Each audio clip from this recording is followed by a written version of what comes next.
Hello, everyone, and welcome to another episode of A Walk Through the Multiverse. I'm your host, Joe. This show is part of the Geek Ultimate Alliance network with 7 shows in total. You can find them down in the show notes below. We've got a plethora of shows and a lot of nerdy stuff. So if you want to just check it out, please go over there and check it out.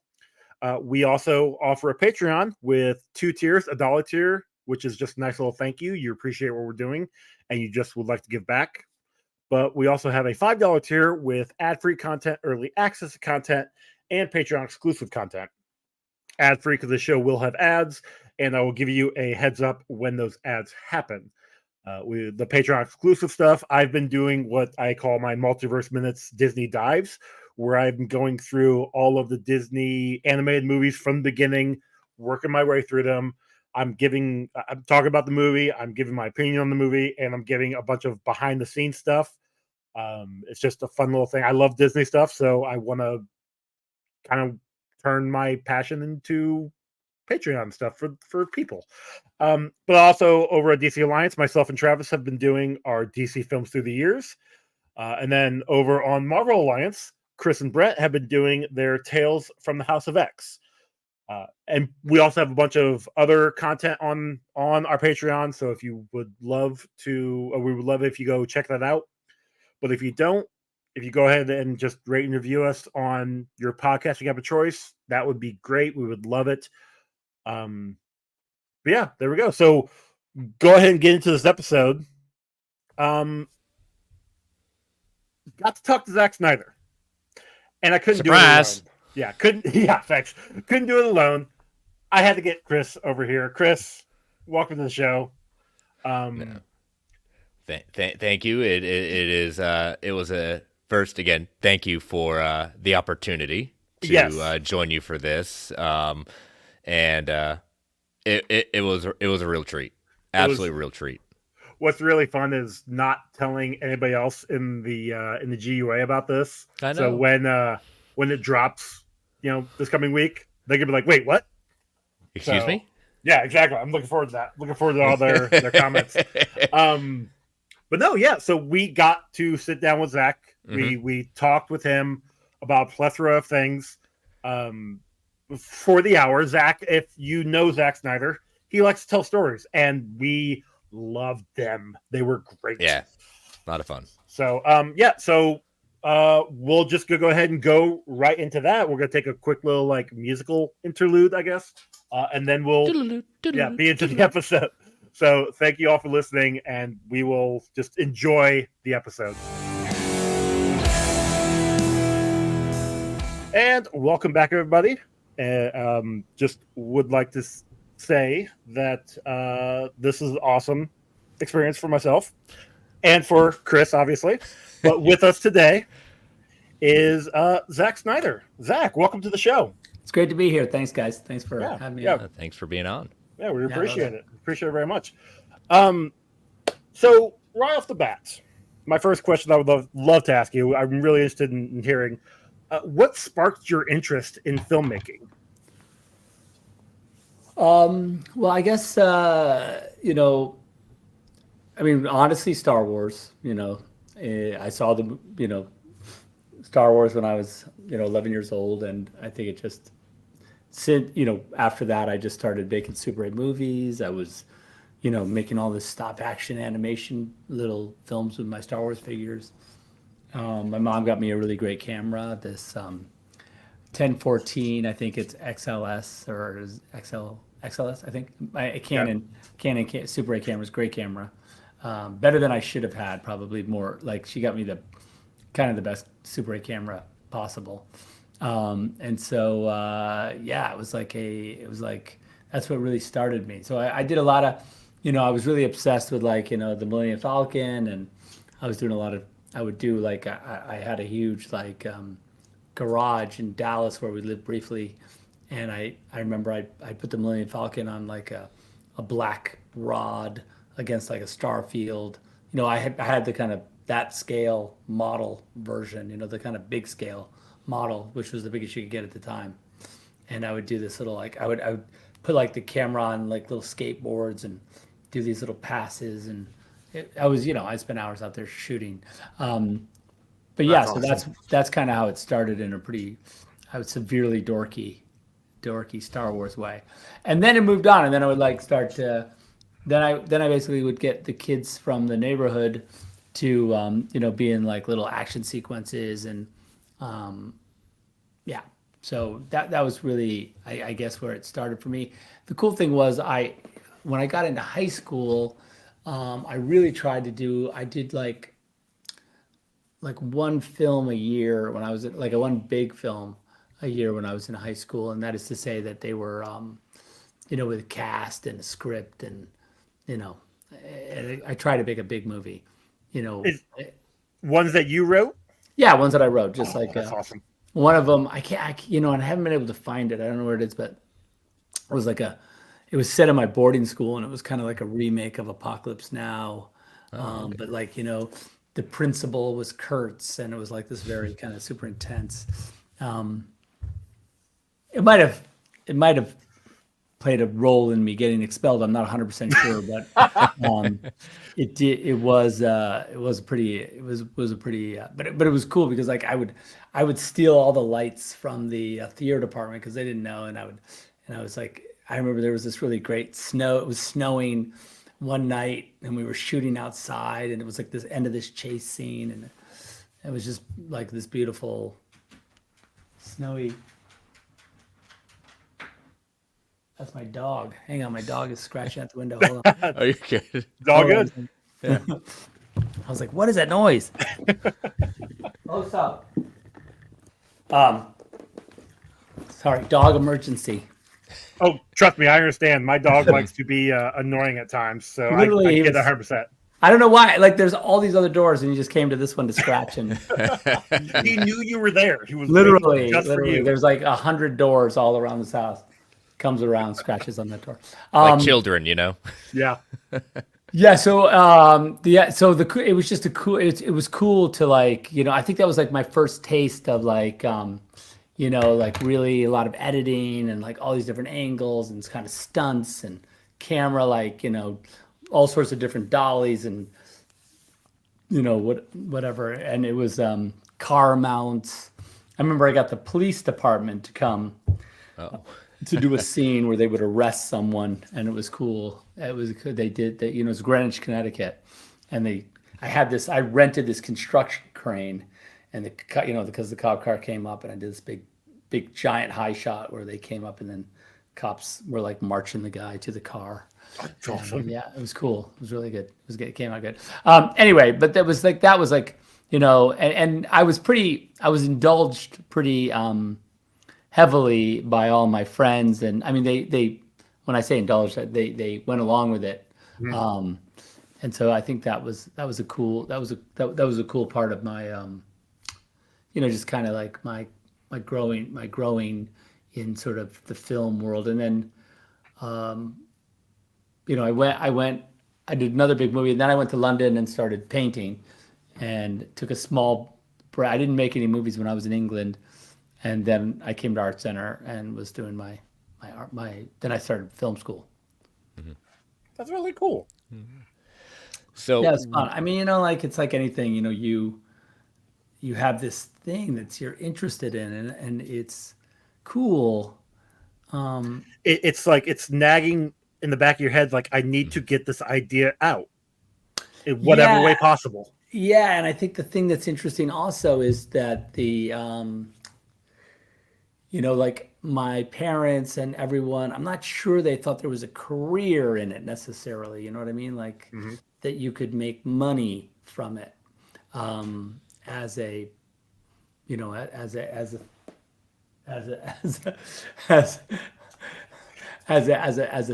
I mean? It was like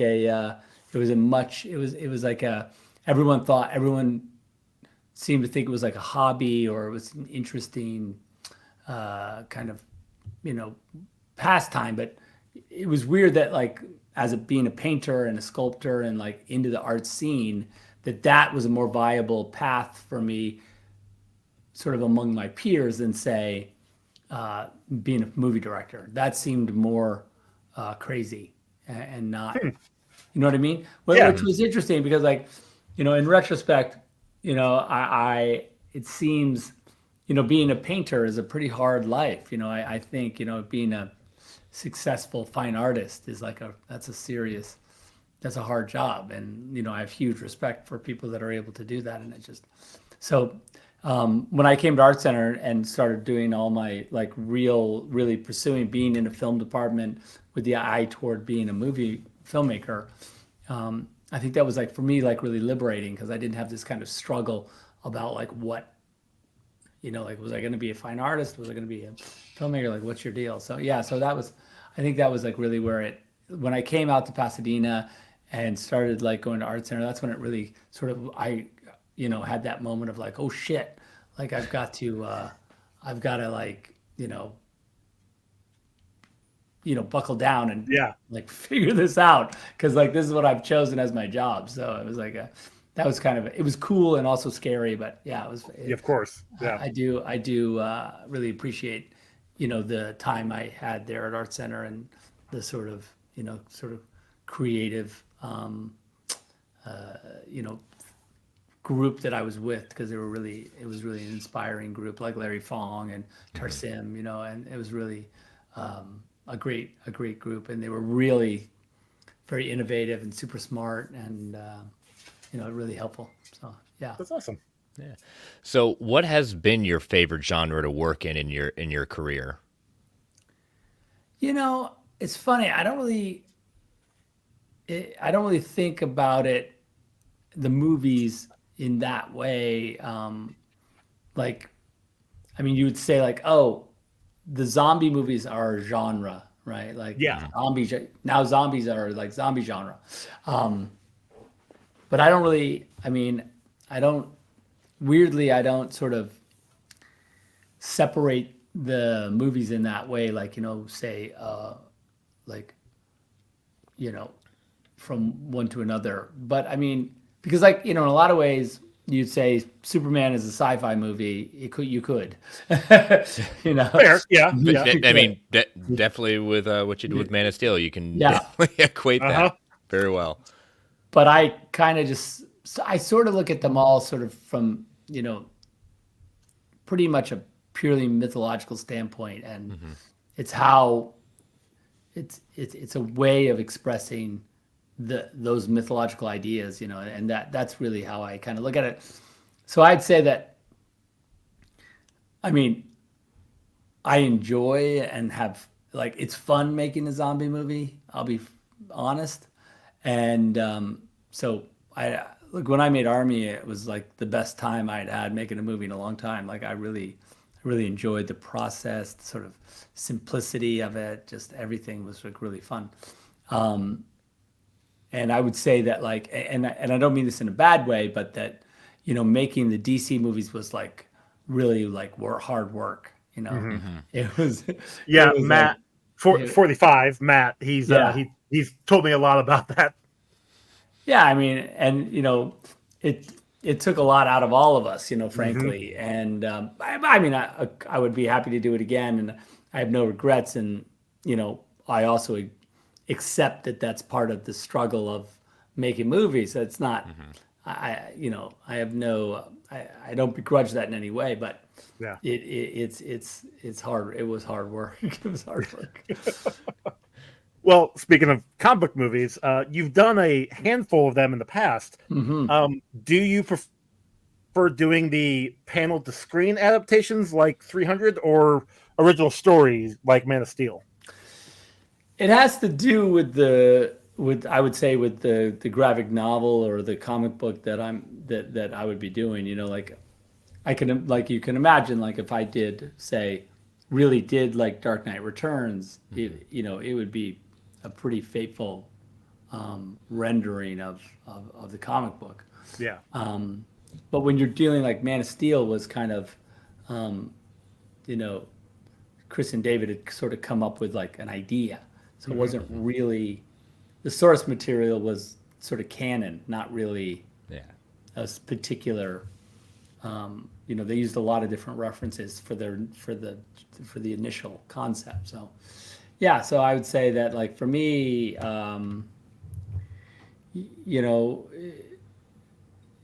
like I say, it really depended. It would depend on, what the project was. But like, you can imagine if you did say something like Electra Lives Again, or, I know that's two Frank books, but those are like, You like what you like, though. Exactly. yeah, Those are good books. those are good books. They are good books. You can imagine that those might be more like where you say like, okay, we're going to try and make these panels come to life, and that's a thing that I do like doing. I have no, I really actually enjoy, when something's beautifully put together, like Watchmen, so incredibly smartly and beautifully put together, and Dave Gibbons and Alan really kind of, there was like that relationship was really incredible, and so it was an incredible opportunity to kind of, and that wasn't really being,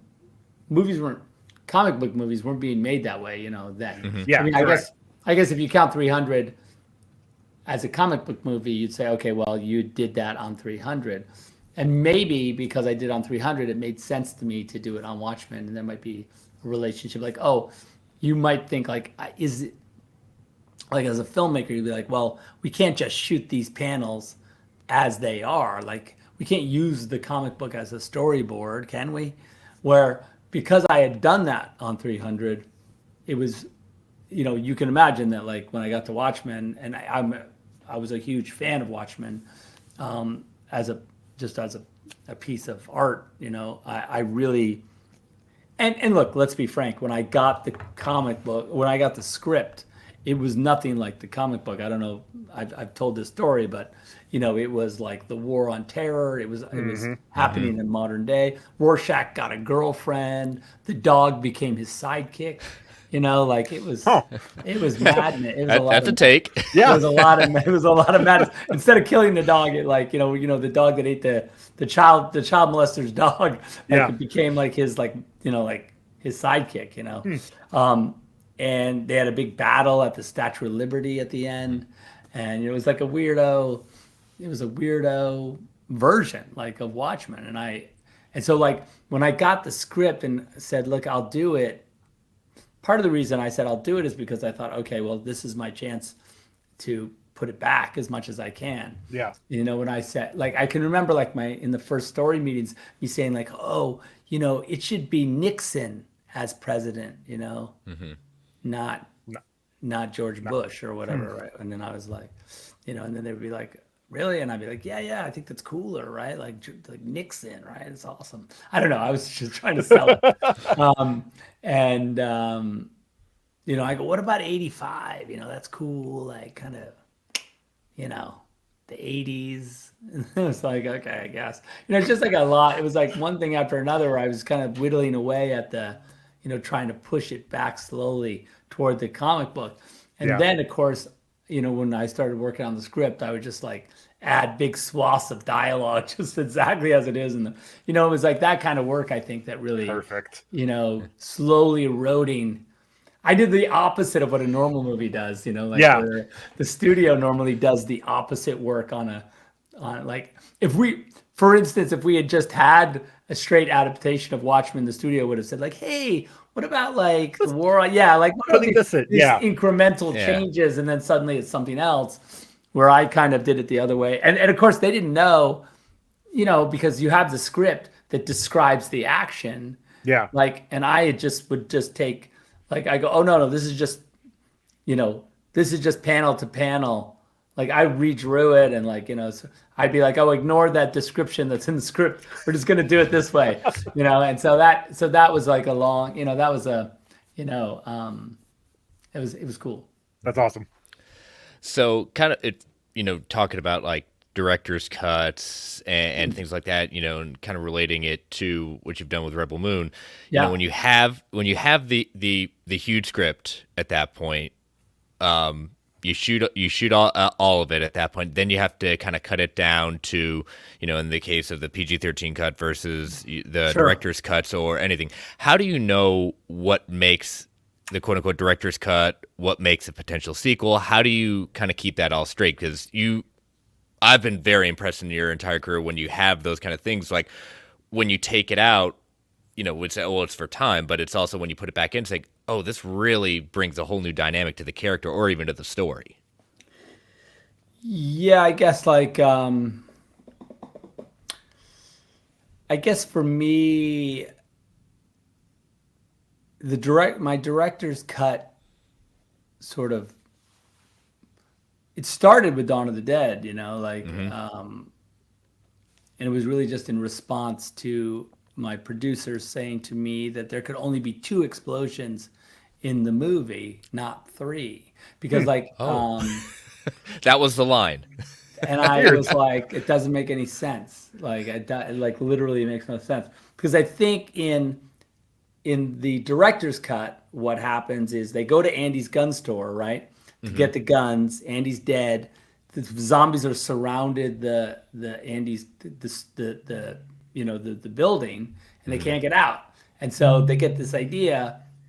I think CJ's like, I have an idea, and he like holds up the propane tank, right? Yeah. So they throw the tank out among the zombies, and he shoots it, blows it up, right? That's explosion 1. That explosion, they were like, you got to cut that. And I was like, well, how the hell are they going to get out of the gun store?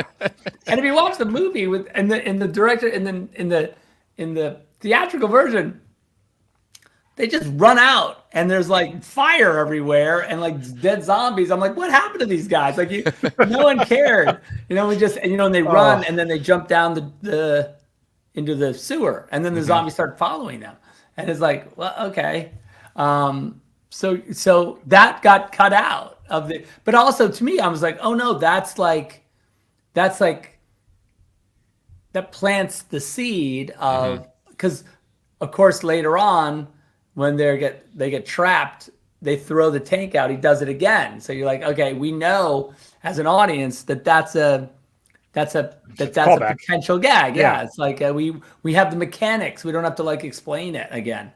And then in the very end of the movie, remember, like he hits the big tank, and that's the giant explosion. So that's the 3 explosions.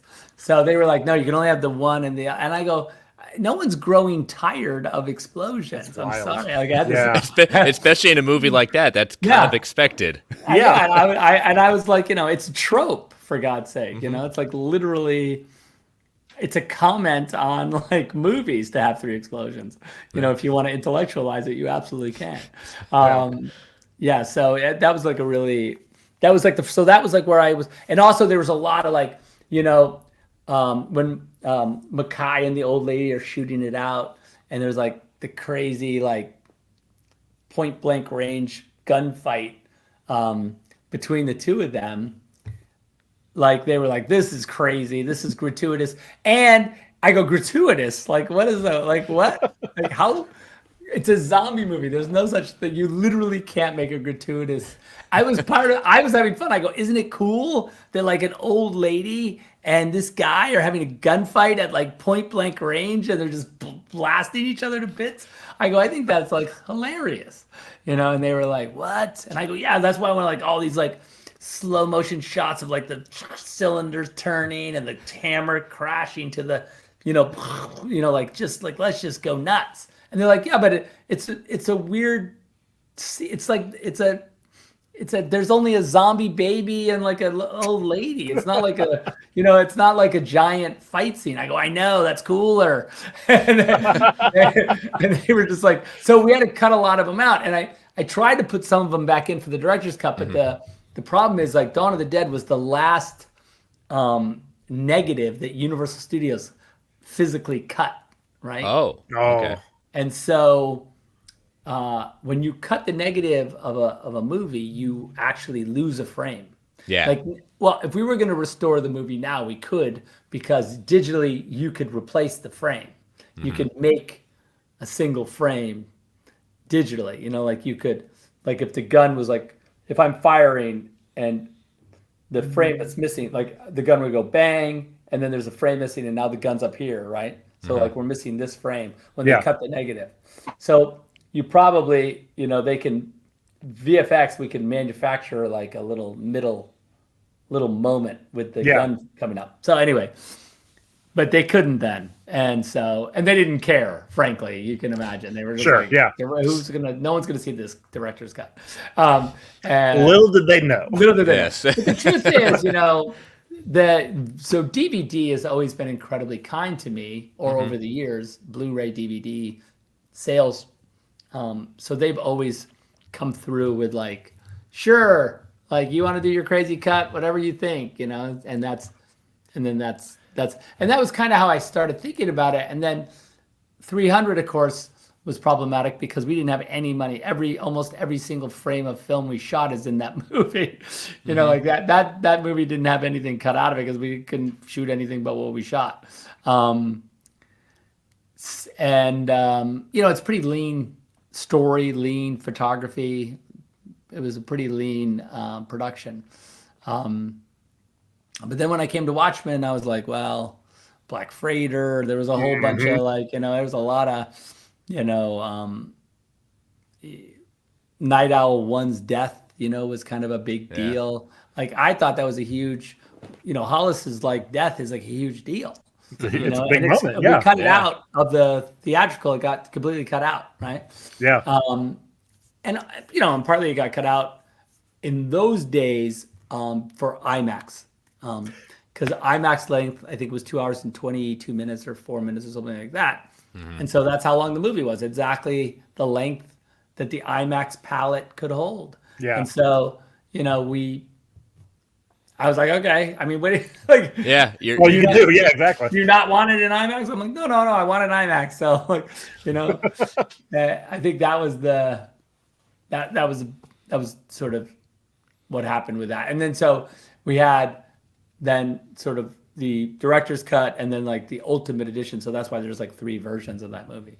And it's tough with it, especially with Watchmen. Like for anyone to say, "Oh, it's not going to fit everything," like it's a really hard story to like expect anyone to fit the entire Watchmen with all the aspects you just brought up. Absolutely, and the truth is, like we didn't even. I mean, we had to cut stuff out of the. There was a brief moment when we were talking about when I was talking with Damon Lindelof about doing the before Watchmen TV series that became the TV series.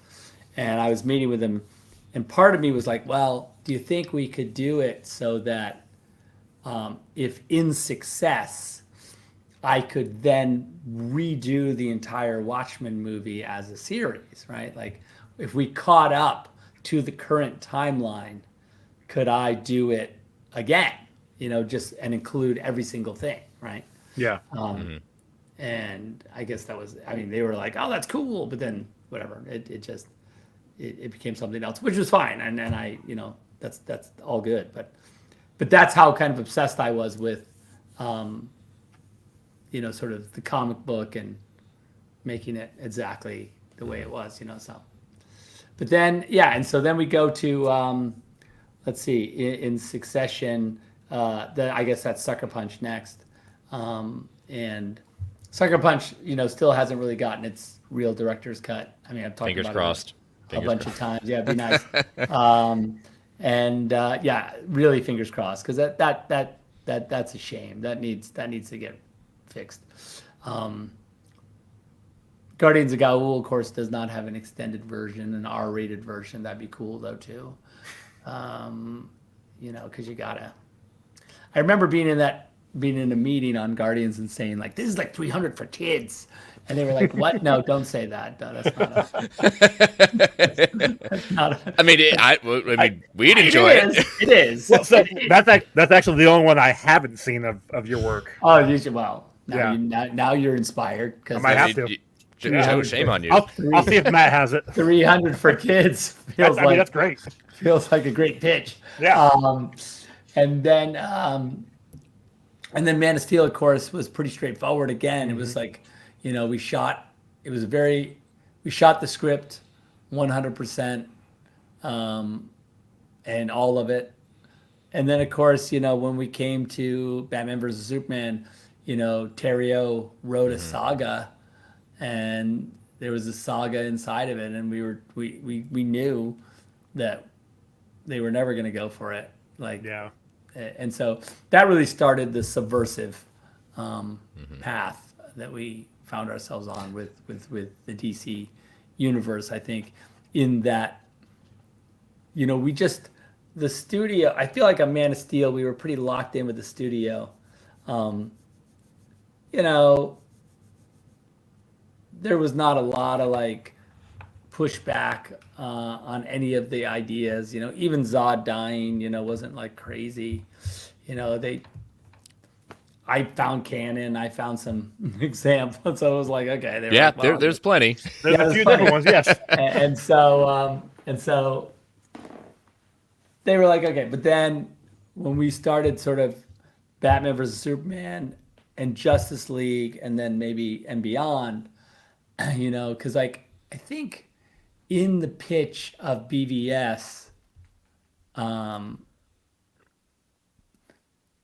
I really wanted, I think in the pitch, I had said, okay, and what I want to do is eventually have Bruce Wayne and Lois Lane have a baby, and that baby is the baby, or she gets pregnant with Bruce's baby, and and Flash comes back in time to tell Bruce that the child inside of Lois is his, so that now he sacrifices himself to save Lois because he knows it's his baby, even though Superman doesn't know that. It's like this whole, and so I was like, and in the meeting, they were like, what? That's crazy.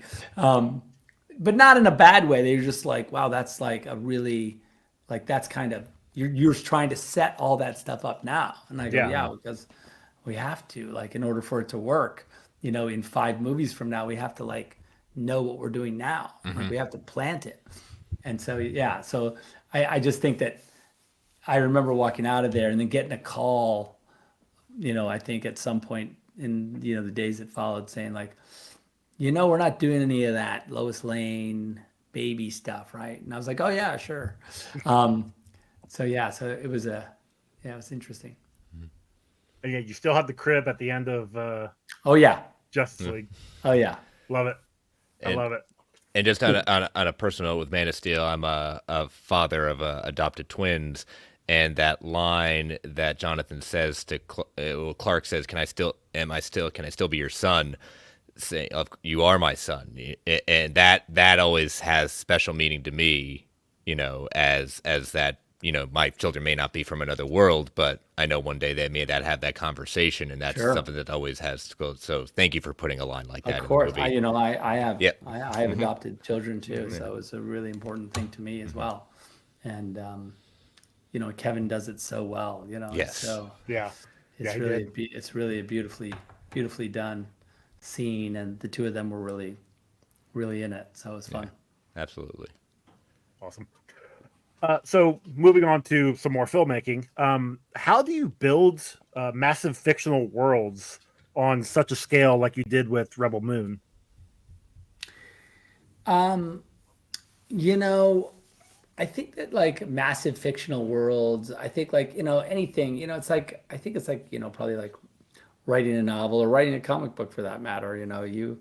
I think the fun is when once you get the sort of base layer down, and you start to let the in-world mythology answer questions about the morality of the characters inside of your story, then I think then you find yourself on, what I would say is you find yourself on sort of, the footing that you need to be on to really kind of to build out a world that's crazy. Like I felt like that at one point we were like, oh, let's, like we'd have a question about like some aspect of the story, and I remember like the first time we had like one of the sort of Issa myths like solve the problem, and I was like, okay, now we're in good shape because we know what our world needs to sort of moral from a moral standpoint to continue. We kind of understand what it's like we're painting behind ourselves and going this way, and there's no corner to paint ourselves into. Like we can actually see broadly ahead, and I think that's like one of the, and that was the same with design and with everybody. Like I think once they all started, letting the world that we created sort of be their guide, then it really, that I think that's when for me, that was when it started to really make sense as sort of a world building exercise, I guess, if you will. Okay. And I think the Issa myth was really sort of at the heart of it, and really kind of gave us a lot of the inspiration, to continue. So that was fun. I don't know, like, because like we had those, like, we had the podcasts and the comic books and all that, and I really enjoyed the podcast. That was a very cool story. I liked hearing that. I think that was, we really had fun doing that, because I was like, oh, this is a really cool expansion, and it's just, and the drama's great, and the actors were amazing. It's really quite compelling and really fun. So, yeah, I thought that was cool, and that was all based on that. All the podcast happened exactly in that way. I was just like, well, these are the elements that we know about in the world. Like, these are literally the story. That story is literally just me kind of going like, well, this is kind of what happens, blah blah blah blah blah. Because I had sort of just figured it out. Yeah. Not even thinking that we would ever film it or anything, just so we'd have a, it's like when you write a sort of character's backstory, you're just like, we're never going to see this in the movie, but this is the reality of this is the world from their sort of point of view. And I was like, oh, okay, well, this is the world from Jimmy's point of view, because this is his origin, and I just kind of went, and it was a cool, that was cool. And then we're like, oh, let's make a podcast out of it. I was like, okay. Love it. So, as not only the director, but also the film cinematographer, can you talk about how you frame compositions for color and for narrative clarity? Yeah, I think one thing, when you talk about sort of the sort of capture process for me, and lighting and cinematography, it goes, like, I started, I think that's like really where this sort of my divergent careers as a painter or as a filmmaker sort of started. I was always obsessed with light and color and texture and focus and all those things. I love still photography as well. And so I worked, of course, with Larry Fong in school, and he shot a bunch of music videos and commercials for me as well. But also I would occasionally, and a lot of the time, I would do it myself. I would, I would shoot. Like, when I wanted to work with Larry, it was mostly because I had shot like a bunch of spots myself and was like, oh God, I'm lonely, because you're a director, cameraman, and Larry's such a good friend, and he's super talented. Don't get me wrong. Yeah. He's like incredibly talented. So it's a joy when he would have the opportunity to work with me. But also, I mean, the truth is, I would just be like, it's always fun. But a lot of times I did a lot of travel jobs where it was just me and my little crew, and we'd go all over the world shooting, in literally Papua New Guinea, or the Czech Republic, and Australia, New Zealand, and just everywhere, and South Africa, and Namibia, just all over the place, Morocco, just on and on. And so I really had this core group that I worked with, and we would do all these car commercials, whatever. And so for 10 years, really, I, pretty much was a director cameraman, like traveling the world with this small group of guys making these pretty massive TV commercials. And that's really kind of where I got my 10,000 hours, because like when you're doing that, you pretty much have seen every piece of equipment, every, weather condition, every piece of lighting, and what I didn't know, I learned, and I think that was but the difference is when I went to do Dawn of the Dead, they were like, not only can you not hire Larry, you have to hire someone who's, someone who's got experience, and I was like, well, what about, can I shoot it myself? They were like, absolutely not. That is not a thing. That nobody does that. And I was like, oh, okay. Like, what do I know? I was like, okay. And Matt was really generous and amazing. And then from there, because Dawn was successful, I was able to hire Larry to do 300. So it was one of those things like where that evolution was really, for me, it was really good that it happened quickly, because I could, then I was with my, and then Larry shot Watchmen and Sucker Punch. And so we were really on a roll. The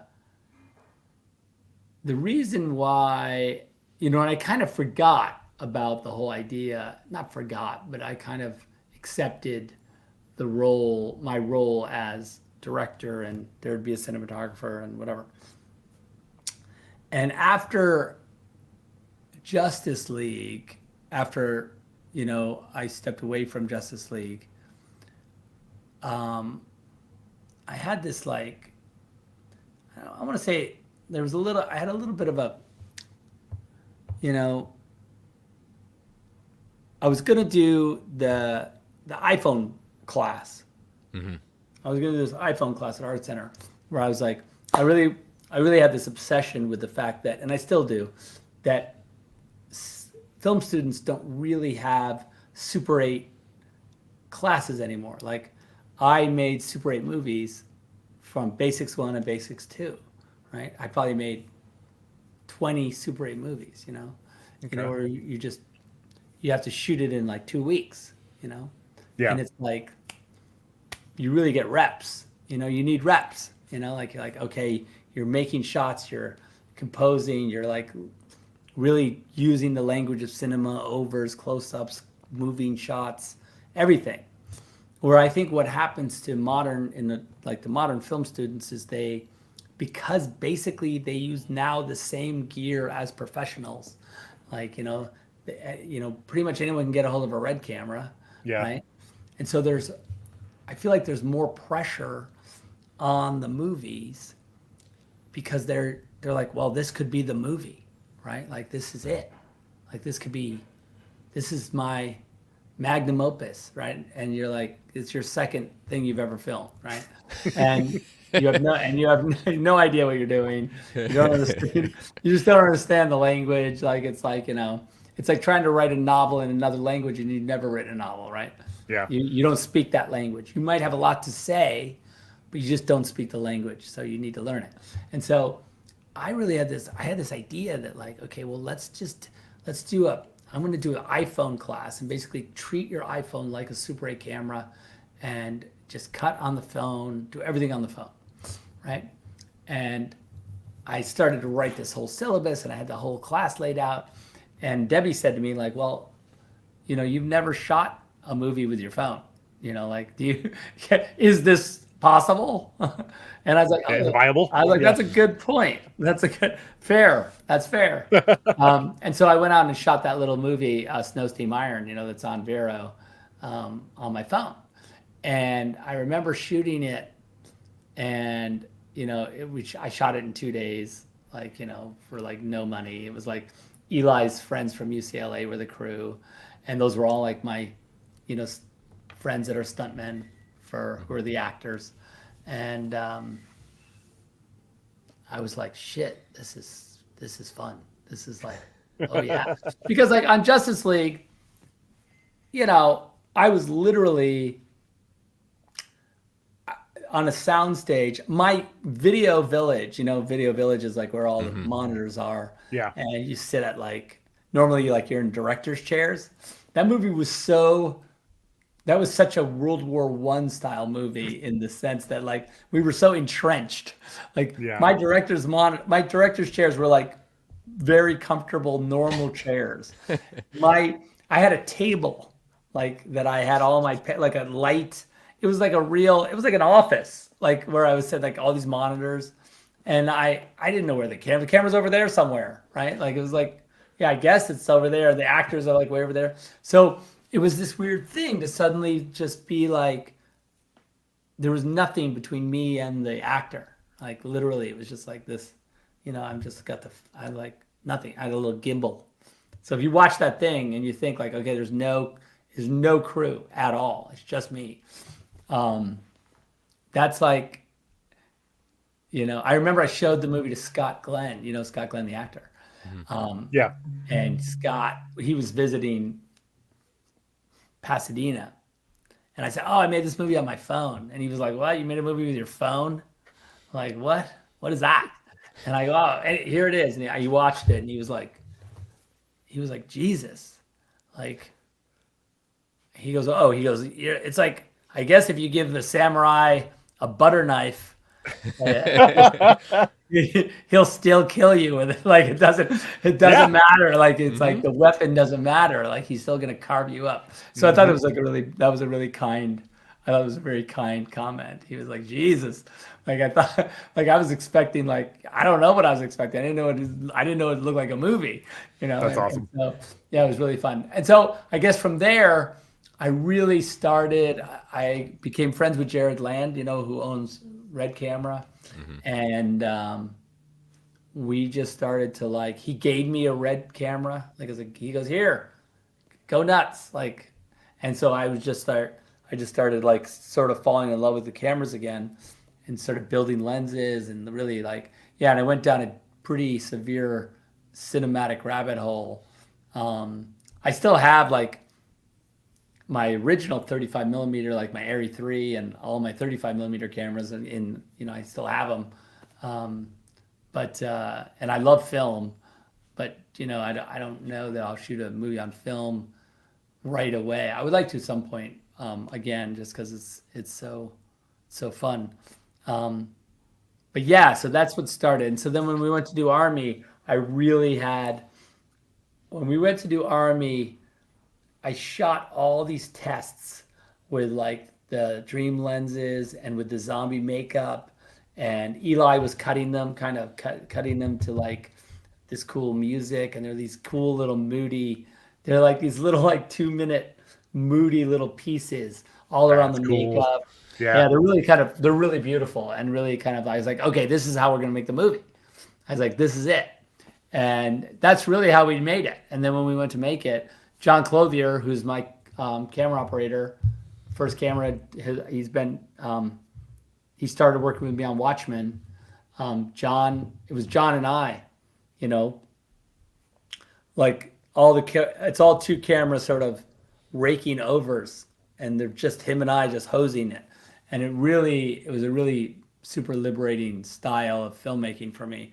But then it really kind of grooved me into it, because I draw the storyboards for a lot of the storyboards for the movie, and the storyboards are kind of like they're kind of like that first pass, and like that let everyone knows kind of where we're looking, what the kind of general framing is, what the coverage is going to be, and then I also know, I'm like, oh, there's going to be these, and then I think when you go to film it, and you have that blueprint plus the camera plus now the lighting, and the drama because you wrote the script, you're pretty much kind of in the deepest end of the pool as far as like being so in the middle of it that it becomes completely intuitive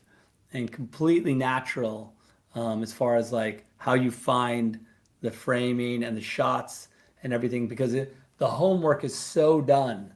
It's done 3 times, the homework. It's like you did it, you erased it, you did it again, you checked it, you redid it, and now like you're going to do it finally. And so it was a really, and that's kind of how I then approached Rebel Moon, with that same, of course, it's a much more studio movie in the sense that, it's all dollies, and except for the sort of third act of the second movie, where it goes kind of handheld, kind of war movie-ish. But yeah, and I think from a lighting standpoint, I really, I have a kind of strong philosophies about top light and soft top light and how it works, and soft side light and how it works, and backlit sunlight, and which is basic lighting, but it's very particular to the way I see. I do everything I can to avoid having a front lit person in the movie, but it happens. Yeah. Yeah. Okay, so speaking of Rebel Moon, was there any actor or actress that you wanted to have join and you just weren't sure if they were going to or not?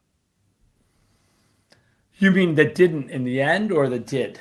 Or both? Oh, right. Probably more like did Well, I'll join. say that Sophia was my first choice Okay. for a long, long time. Like I really like Sophia. I like her energy, her vibe, her look. I really just Sophia was like, that's Cora to me. Yeah. And so kind of went after her pretty intensely. Even we did a screen test with a bunch of different actresses, because the studio was like, well, who You have else? to. Yeah. And I was like, well, okay. And it was good because like she really did nail that little screen test. It's really quite a beautiful performance, and it was a fun little cinematographic experience and experiment. And yeah, so Sophia, I would say, is the real one that like really we talked about it. I would say Hopkins is probably like the most pie in the sky, like thing that happened that you say that you don't think is going to happen, and then it happens, Yeah. because it's like if we were all gonna, if we were just talking on this podcast, and we were like, okay, well, it'd be cool if Anthony Hopkins was in the movie. That's like a thing people say, right? Yeah. And then we'll get Hopkins to be the robot, right? Yeah, sure. No, and we'd all be like, yeah, that's great, good. What else? What else do you want to talk about? Like, because that's not going to happen. Challenge accepted. Yeah, exactly. And so that was a cool. Like we sent him the script, and then we heard back like, oh no, yeah, he thinks it's great. I was like, wait, what? Like, is that? Are you sure? And yeah, so yeah, it was that was pretty funny. And look, casting a movie is it's really interesting because like there's this thing that happens where a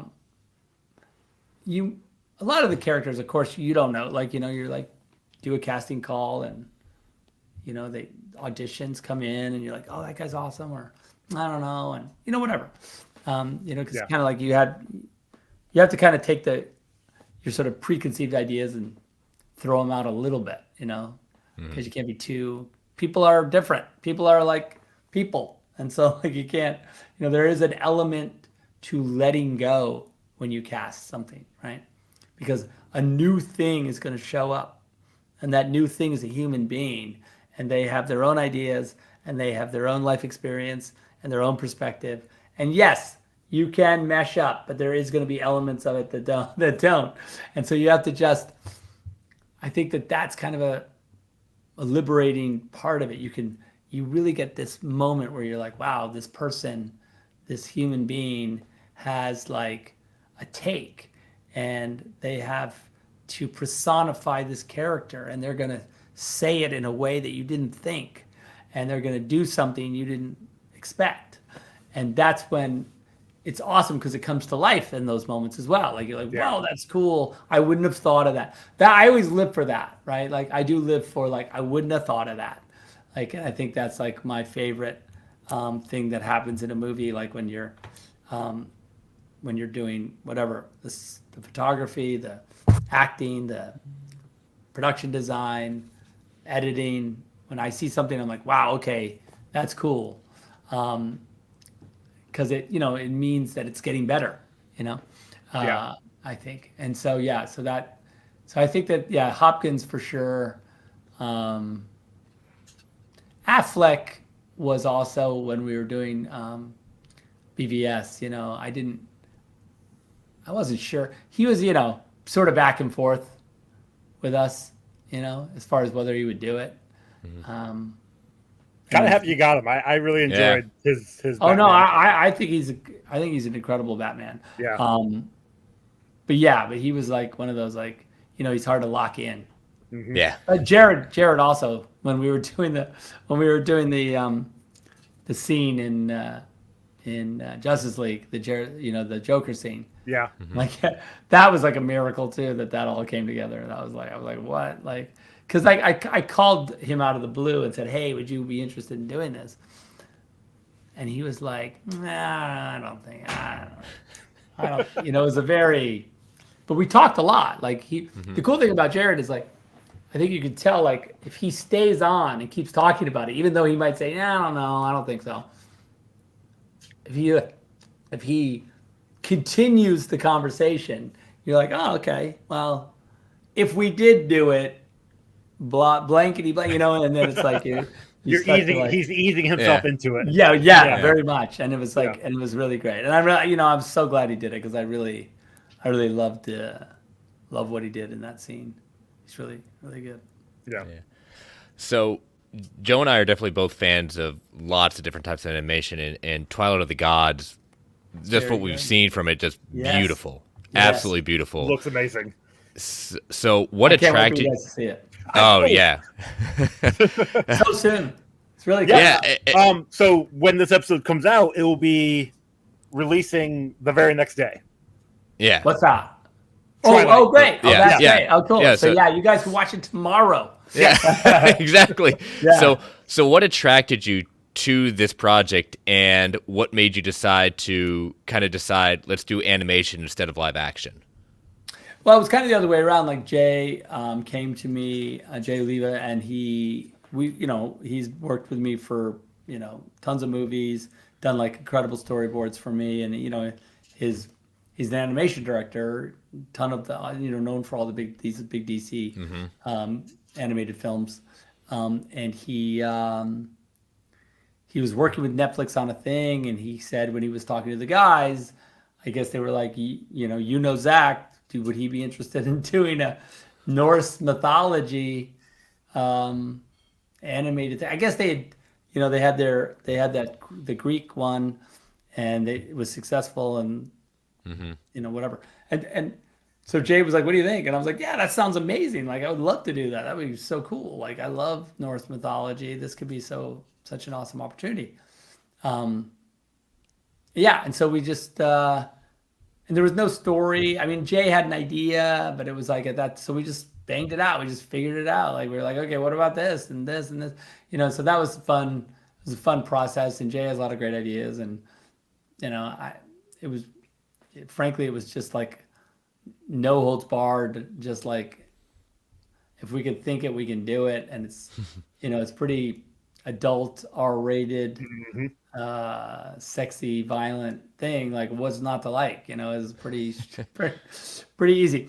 So that's kind of how we got into it, and it was a joy. Everyone there was a whole incredible crew, just great artists and designers, and it was fun to do. It was really fun. I can't wait for you guys to see it because it really. And when we finally it took us a long time to kind of get to the style. We had all these different versions, and I kind of it was never really 2D enough for me. I was really looking for a super 2D kind of very, I wanted it to feel very sort of handmade, very kind of organic. That was the look I wanted. But obviously from a point of view, and I think that we finally, I feel have a really cool, I love Sigrid. Sylvia is amazing. She's just such a Scandi, just an amazing Scandi. And I just love those cold, because she's this cold Scandi, but when she gets passionate, it's incredible. It's insane. and Stuart, who is in all of our was in Army of Thieves and also in Rebel Moon, plays the Leaf. Very cool. Yeah. Yeah, it's super fun. I can't wait for you guys to see it. Oh yeah, no, we're really looking forward to it. It's a kick. Final question. Still with Twilight of the Gods. Sure. Obviously, we don't know how it's going to play out because it's releasing tomorrow. Right. If you're given a chance for season 2, would you stick with Norse mythology gods, or would you go with other gods? No, it's Norse. It's a Norse. It's kind Story. of well, you'll see when you see the last episode. That's You'll fair. know 100% what's happening next. Okay. Which I think is we've really like started down another epic pathway. So okay, it'd be fun. It'd be really fun to do. Awesome. Yeah. No, we're definitely looking forward to it. Zach, thank you very much for your time. We greatly appreciate this. Oh no, my pleasure. My honor. Sorry it took me so long to get it together. No, it's fine. I was literally talking with Matt, and we were chatting, and it was like, yeah, man, it's been a year since I reached out to Zach. I'm like, holy crap, it has been a year. That's like actually, it's not like you've not been busy or doing anything. Well, sure, just kicking back and making perfect. movies. But this is great timing with with the animated series coming out. So that's cool. Looking forward to it. So yeah, if you would like to let everybody know where they can reach you, I know Vero is where you're normally. Yeah, Vero is where I'm at, and I'm on X as well. So those are the two places where you can sort of find me. And I post pretty much everything on X and on Vero that I'm, mostly most of my pottery is on Vero, but everything else is on X. Hey, there's nothing wrong with that. I mean, you do what you love. Exactly. Yeah, absolutely. So, Zach, thank you very much. Yes, thank you, sir. We'll catch you next time. Super fun. Absolutely.